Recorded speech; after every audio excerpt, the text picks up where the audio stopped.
Hey guys, Peter here to tell you about the latest from Dawn of Solace, Flames of Perdition, out January 28th on Noble Demon. The album has 10 tracks, 49 minutes in length, and this is the band's third full-length studio album. They are a Finnish melodic doom metal band. Now I'm glad we didn't have to wait 14 years for this record, and I'm sure I'm not alone.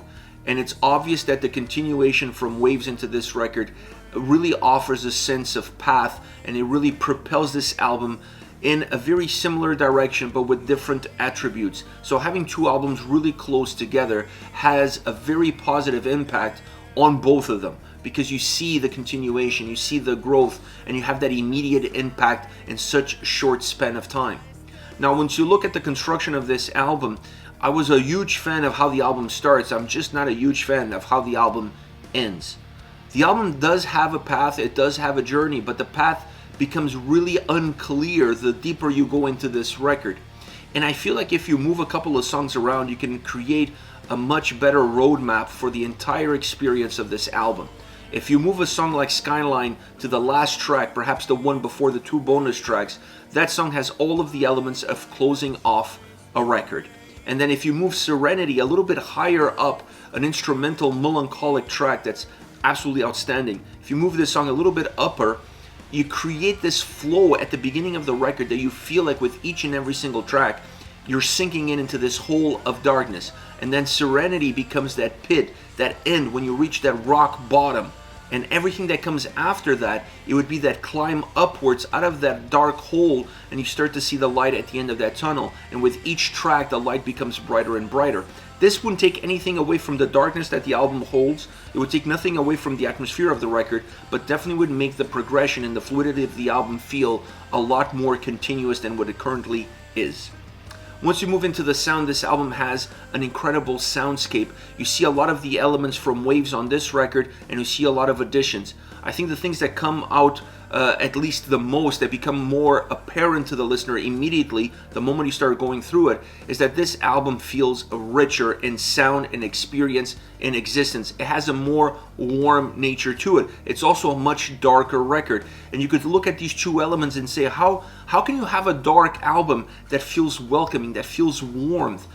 You can do that with the atmosphere, you can do that with the attributes that this record has. You can do that by creating an album that has layers, but the layers are not rigid in their definition. So it's easy for the listener to not just even peel the layers, but to kind of like be able to see through them and understand the songs in their entirety. This is a very important aspect that allows the overall blanket of darkness to cover the entire record. It allows the album to feel very, very dark at times, but you find warmth and comfort in that darkness. You feel welcome into it, and this record is able to do that because there's two attributes within the soundscape that create all the necessary ingredients for that to happen, and that is the keys and the guitars. These two elements become fundamental in how this album sounds and how this album moves and how this album feels.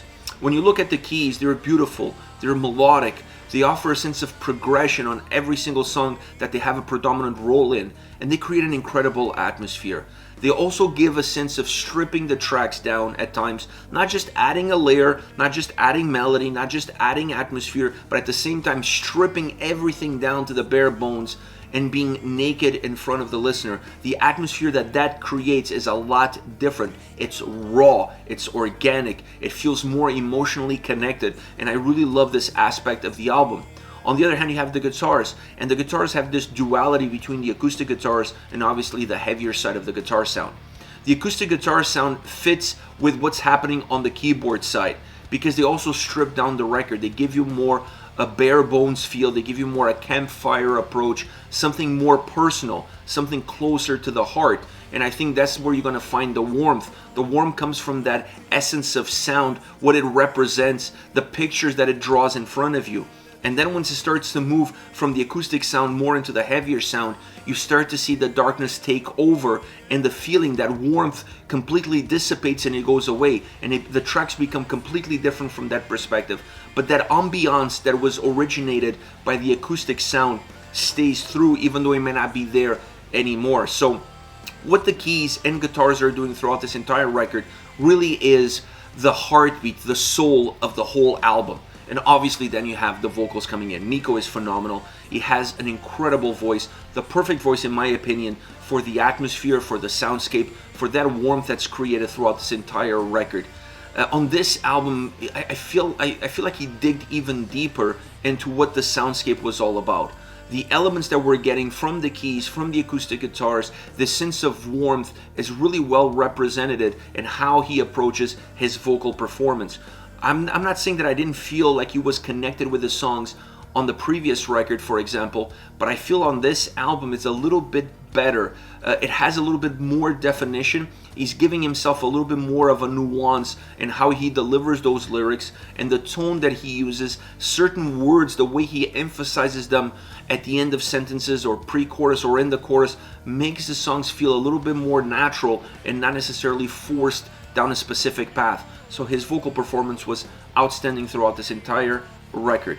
Now the quality of this album is undeniable. The quality of sound, the quality of execution, the quality of the atmosphere, the quality of the vocals. Outside of the album construction itself, this is a solid record and a much stronger album when you look at how these songs come about than the previous record. Perhaps the previous record had better flow, and that better flow made the album feel more dynamic, more continuous, but the quality of tracks on the individual basis is definitely stronger with Flames of Perdition. Now, as far as favorite songs are concerned, I want to start off with Erase. Very melodic opening, it extends the track, and then you get all of this melody coming forward that carries heaviness with it, and that heaviness creates volume, makes the song feel a little bit thicker. Once you get to the chorus is very beautiful, vocally very haunting the way it gets delivered, and musically feels a little bit brighter. There is a little bit sense of letting the air in that chorus, something that you don't really feel necessarily in the way the verses are put together. A song that's very layered. There's a lot of layers to this song, but the simplicity in which those layers come together and the simplicity that it gives to the listener makes this a very easy song to digest, to appreciate from start to finish. Next we have Flames of Perdition. The keys open up this song and they are phenomenal. The song feels naked, very fragile, open, exposed if you will, with those keys, with that start.